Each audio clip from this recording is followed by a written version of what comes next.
Yeah, I don't get on that. Nice to meet you. I'm Julio. Julio Nelson. Oh, Nelson.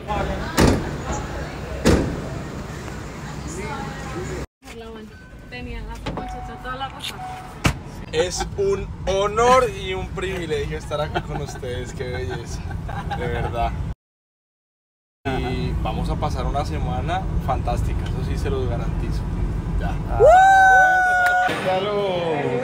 Woodford time. Hey, good morning to everyone. How's everybody doing? Hi. Good to hear. Welcome. My name's John, your driver today. We're going to go out on the Bourbon Trail and head to Woodford first one, so I'm anxious for you all to see that. And looking forward to a big day out, and we'll maybe do some other things to see some thoroughbred horses while you're in this wonderful country and state of Kentucky. Welcome. Thank you. Esta es mi segunda vez en Woodford Reserve. La primera vez vine como novato. Esta vez vengo dispuesto a abrir mi corazón y mi entendimiento para aprender tantos detalles y cosas íntimas del cómo se hace el mejor bourbon de Kentucky. Estamos en el corazón de Kentucky, en Louisville, camino a Woodford Reserve. En Kentucky hay tres cosas muy importantes: los caballos, como ven aquí atrás, el whisky y el grill. Los caballos que corren el Kentucky Derby cuestan aproximadamente entre 100 y 300 mil dólares. Un dato curioso sobre la uniformidad del terreno, lo puedo describir como la perfección. Y nos explican nuestros amigos aquí, es que básicamente el pasto debe ser uniforme y debe tener una altura pareja para que no sea incómodo al momento del caballo alimentarse. Kentucky es un estado rural, me siento en el campo. Imagínate estar en el campo en Colombia, así tal cual. Es un estado verde, donde el verde y la naturaleza es protagonista. La gente es muy hospitalaria, la gente es muy querida. Y miren cómo están sacando los caballos en este momento del establo, porque van a sacarlos a entrenar y a practicar para todas esas carreras fantásticas que ellos hacen aquí. Empezamos nuestro sueño aquí en Woodford Reserve, el corazón del bourbon de Kentucky.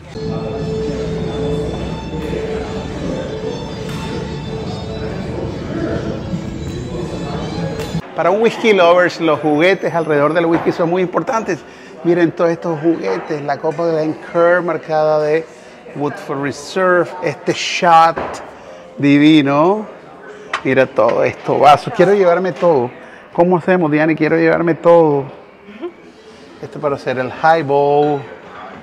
Prometo llevar algunos regalos para algunos whisky lovers. Vamos a ver.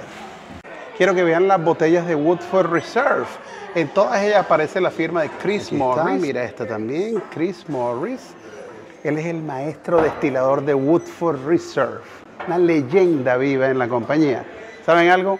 Acompáñenme a conocerlo. Very nice to meet you. A pleasure. Well, I'll take you all on tour. We don't need to have you all with the standard tours are great, but we'll do a little better. Okay. That's nice. Just humid is what it is.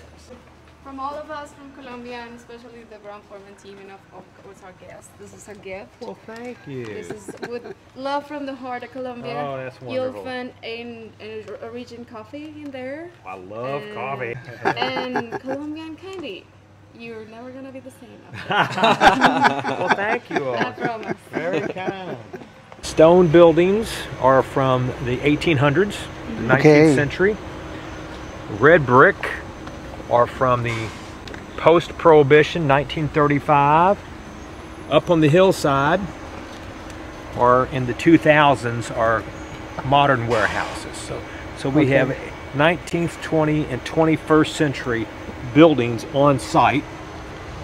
The oldest building, it dates to 1812. In some parts of the world, that's really old, like here. In some parts of the world, think of Europe, 1812, that's nothing. The site is a national landmark. And a national landmark is granted by the U.S. government to a site, a place that has played a role in the development of the culture, the history of the United States. Think about the Statue of Liberty in New York. That's a national landmark. The Empire State Building, that national landmark. the Golden Gate Bridge in San Francisco, a national landmark. This is a national landmark. Very important, very prestigious. And it's a national landmark for 3 reasons.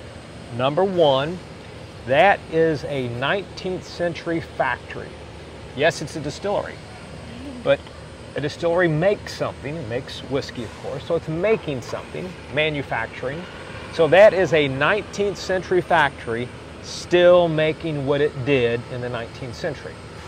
Not many factories are still making what they were making Back then. over 120 years ago. Number two, this factory is in the country. It's out in the rural location where factories are normally in cities, in urban centers, and they think that's important.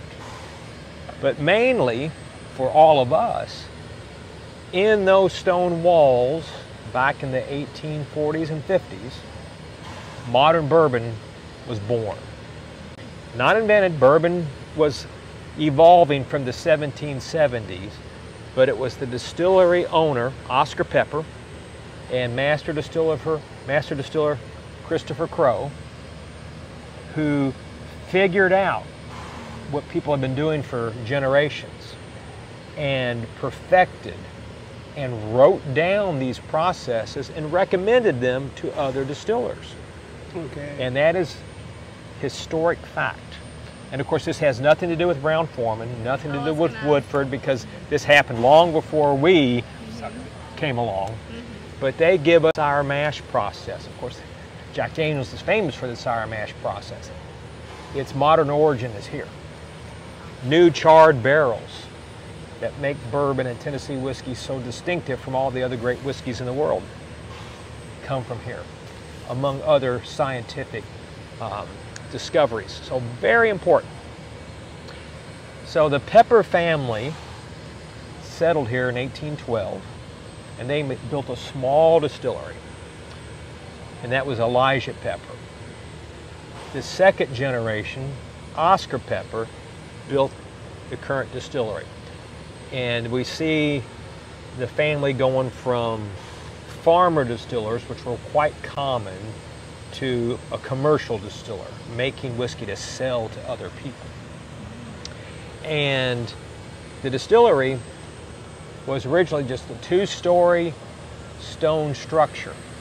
It was built 1838 to 1840 when continuous distillation was unknown in the United States. It had just been invented in the United Kingdom by Aeneas Coffey. You know, the coffee still, the Stein still, the continuous still. This was a Scotch-Irish distillery. It had pot stills in it. In fact, this distillery was built by Irish stonemasons who had made distilleries and warehouses in Ireland. So it's very much a little bit of Scotland and Ireland sitting here in the middle of what was the wilderness.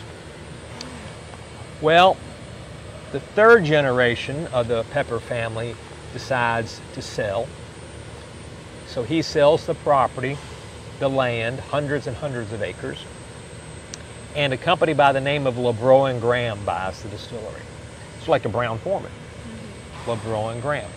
Now it becomes LeBroy and Graham Distillery, and the brands it made no longer exist. Brown Forman no longer makes them.